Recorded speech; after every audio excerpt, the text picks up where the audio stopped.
Yume Mizuki has one of my favorite designs that we've had in Genshin Impact for a while. I really like her a lot. However, myself and many others have some major misgivings about her kit. So in this video, we will talk about those, but we will also move past them and talk about what you can do to get the most out of Mizuki, what you can do to pre-farm for her, if you decide to be one of the real ones and use your hard-earned Primo Gems to wish for her, even though she won't be meta, and even though you'll be able to get her free later. That just means you'll be able to get a free constellation later, right? Join me, based Mizuki summoners. Join me! Welcome to Jello Impact, where we build and test every single character to help you decide who you want to wish for and build. Inazuma designs are just the best, aren't they? They're just so peak. All right, now first things first, as with every new character, I will be doing a complete meta analysis and teams guide after the character has been out for a few days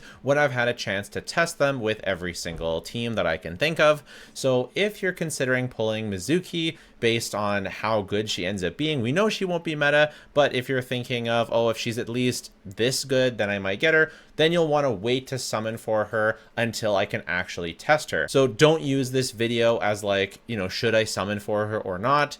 The answer is always wait until I can do my ultimate analysis, and then you can start thinking about the power decision as to, is she strong enough for me to get? We know, again, we know she won't be super strong, but if there's a certain threshold that you need her to meet in terms of her power level, then you can wait for that video to come out before deciding. For her build guide, you're going to want to focus most on leveling her to 90, just like most swirl DPSs, most animo characters.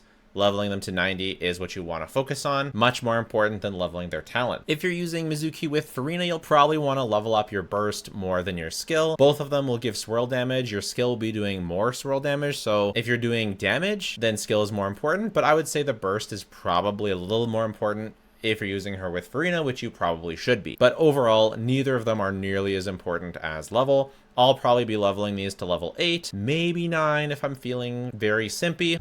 But the main thing is to save your resources for leveling. For artifacts, she basically has to be on Viridescent Venerer. She's going to be an on-field swirl DPS doing swirl damage, so you'll want to build Elemental Mastery, Elemental Mastery, Elemental Mastery. Doesn't really matter what the substats are. And so she's going to be on field, reducing the resistance of the elements that she swirls for your off-field DPS. For weapons, obviously her signature is going to be the best, but anything that gives elemental mastery, such as sacrificial fragments, is going to be a good choice. Potentially Hakushin Ring might be alright, as that's going to buff your team if you're using on an electrocharge team, and Fav might be okay as well, although I think the elemental mastery will be more important generally, but you can go Fav if your team needs the energy. If you're considering 5-star options, I don't have it, but Nahida's signature weapon should be very good for her. The Star Caller's Watch will be very good for her. You obviously won't be able to get the second part of the passive, which is maybe arguably the best part, but it still does give a lot of EM. It's not a 5-star, but it might as well be the Wandering Even Star. For all of the 10 people that have it, that is another option that is between the 5 stars we've talked about and the 4 stars. So overall, our signature is best, then maybe Star Caller's Watch, Nahida's, then the Wandering Even Star, then Sacrificial, then maybe Hakushin, then Fav. Something like that. It's not the most important. Going for sacrificial is going to be your best bet. It's also going to look really nice on her. I think it'll match her color scheme really well. I haven't decided if I'm going to go for a signature or not. I definitely don't recommend it. It is on the banner with Sijuin's bow, which is maybe the worst bow, 5-star bow in the game by a lot. I was going to say maybe it's the worst 5-star in the game, but that's probably not true. But yeah, really not worth wishing on this upcoming weapon banner. You want to ignore her normal attacks, by the way, because she can't normal attack while in her skill state, which is a huge problem that we'll talk about later. If you do get her weapon, which you shouldn't, once again, you can pre-farm the Spectres, pre-farm the Meteor Rocks, and these little hooky things, Narukami's Affection. Her talents will need the guide, will need the Transcendence, Guide, Philosophies, and Teachings. Makes sense, it's the most matching of her theme. If you plan on leveling her talents, she'll need the Fading Candle. I always thought this kind of looked like a car piece, but yeah, that is a candle. Interesting. Thought it looked more like an exhaust pipe or like, I don't know, something like that. She'll ascend with the Talisman of the Enigmatic Land. And once again, you're going to go back to farming handguards. Finally, she will use the Sea Ganoderma, which I have a lot of. I didn't have to pre-farm at all, so that's great. Now, before we go into teams, I did want to talk a little bit more about her kit. So you can see she's doing normal attacks here. You won't be doing any normal attacks. When she goes into the skill state, which you can see right here, she goes into it right which you can see right here. She's in her skill state. She can't normal attack at all, so that immediately cuts out her synergy with normal attack characters such as Yelan or Xingqiu, and to a degree Fischl. This is maybe one of the most disappointing parts of her kit for me, not just because she doesn't synergize with those characters, but it doesn't give you a lot to do while you're actually on fielding her. It's going to be mostly AFK with just floating around, which I don't really love the idea of that. And basically you're going to be on autopilot. Her burst looks pretty. I know a lot of people are feeling like this burst is too fan servicey. I still think it's not, like, it is a bit on the fan servicey side, but I think it's okay to have some characters that are like that in a game like Genshin Impact. I think that Raiden does pull a sword from her boobs, so this is within the realm of what is acceptable within Genshin Impact. I think it pushes the boundary in a different way, but in my opinion, not unacceptably so. But everyone's entitled to their own onion, so whatever you think is fine. She has a passive that gives her skill a longer duration if she's picking up snacks, which the snacks appear when you swirl enemies. So the reason why it seems like they've done this, which was pointed out by my friend Flip, is if you pick up the snacks, you have a longer flying duration. It seems like they wanted you to not have this longer flying duration for the overworld, but have a longer flying duration while you're in battle, which is just so right when I hear that that's why they're doing it. But it just so rubs me the wrong way that they made an entire passive around her lasting longer when she's in battle versus when she's in the overworld, because that would actually, if her skill state lasted longer in the overworld and she could fly longer, it would give her more overworld utility. But because they have specifically made it so it's shorter when she's outside of battle, essentially, they just sort of hurt the overworld utility more. And that just rubs me the wrong way in a way that I don't like. But obviously she is a standard banner character, so it makes sense as to why they would do that. I just don't like it, especially since I like her design. So it's annoying. But this is basically the gameplay we can expect. Obviously this team is a little bit scuffed, but they're bursting, then they're going to skill state, and they're, going around, going near enemies. I'm not sure what kind of interruption resistance she's going to have. It looks like she's not being knocked around by these guys moving around. If she has really good interruption resistance, that's very important. I'm honestly not seeing all that much online as to how much interruption resistance she'll really have, so we'll kind of have to wait and see. But if we look here, she's not being staggered by that, but that's not that heavy of an attack, so I'm not sure if that really counts. Let's see if we can see anything else that should stagger her. This guy's kind of attacking and nothing's happening to her. She at least has a little bit of interruption resistance, but we'll have to see if that can help her cause overall when we test her. Now, I feel like there's two ways you can go about building a Mizuki team. So we're going to pretend Lanyan is a Mizuki, and that makes sense because we just got Lanyan for free, and Lanyan is also a Catalyst Animo character.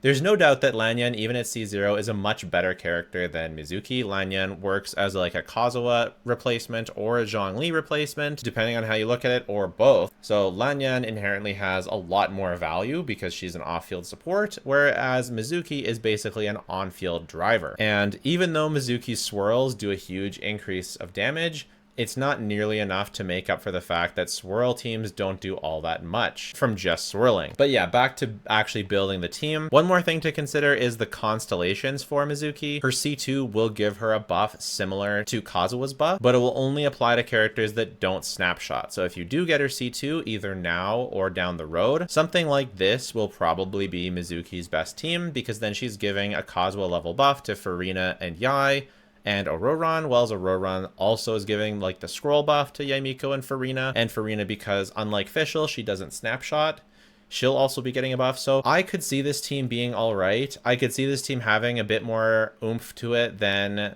the regular Taser team, because the regular Taser teams can't, or the Electrocharge teams can't use Furina. If you watched my Lanyan video, I was very underwhelmed by the driver Electrocharge teams that we have available to us right now. They just don't do the kind of single target damage that we need to hit the DPS thresholds that we want to hit. So I'm not a super big fan of that, but if you get your Mizuki to C2, maybe this team will be good. Maybe I'm a hard enough simp if I get lucky, I'll go for C2, and then I can test that to tell you if it's at all going to be worth it. Because I think at C0, she's really not going to pop off in any significant way, but maybe it's worth considering at C2, especially being a standard banner character. You know, you could consider her C2 being achievable eventually through losing 50/50s, choosing her for free. You could see having her C2 in a year or so. So this team should have the most synergy with her, both at C0 and at Constellation 2, and it should scale better than the official variant, where you would do something like this. You don't really want to do double Animo, it's just not significant enough to bother. But I don't think that this will be her best overall team. Like, if you want to clear the Abyss, this will not be what you'd want to do.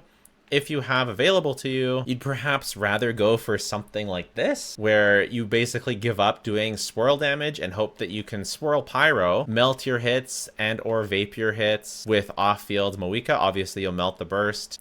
It's very silly. It's obviously not optimal in any way, shape, or form. You can obviously change Farina, maybe for Shalonen, maybe, but then, I don't know, man. The idea is that just Farina, or Moika, can off-field carry Mizuki, while Mizuki keeps up the VV, you know, heals for Farina. Citlali is also buffing Farina here. You know, you're kind of hoping and praying that Mizuki can swirl both Hydro and Pyro from time to time to keep VV uptime on those. Obviously, it's completely cope, right? Obviously, you don't actually want to do this. It's more like, this will clear better than this, you know? And you still will get to use your Mizuki on field. Maybe it's like double off-field Pyro and your Farina is vaping her hits. Maybe you can set it up so that your Moika melts, or Moika vapes her first hit, and then Farina vapes the rest of them. I don't know. Oh, the rough part though is with your on-field Mizuki, you won't actually be able to control exactly precisely when you're swirling very well, because after you use your skill, you can't normal attack, so you're just sort of at the whims to whatever Mizuki decides to do. I'm trying to think of what the most synergistic thing is, because Mizuki heals, so you kind of want to use Farina to take advantage of that, and Moika just gives such a huge quick burst of damage, so you probably will really want that. So yeah, I think somehow this is going to be the team where you squeak out the most damage out of a Mizuki team overall, and then you just on-field Mizuki for the lulls, and it'll be very comfy because you'll have Citlali's shield. Very silly. Very, very, very silly. I don't think I'm going to bother talking about or testing any of Mizuki's support potential because we have just got Lanyan for free, so it feels ridiculous to even consider Mizuki. She can't heal unless she's on field, basically. Like, she needs to be picking up her snacks to heal, and that needs to happen while she's on field. And if she can't heal, then she's just a worse Lanyan or Sucrose in every way. Her buff, even at C2, only works when she's on field. And this is where we kind of enter the hopium side, is we just have so few characters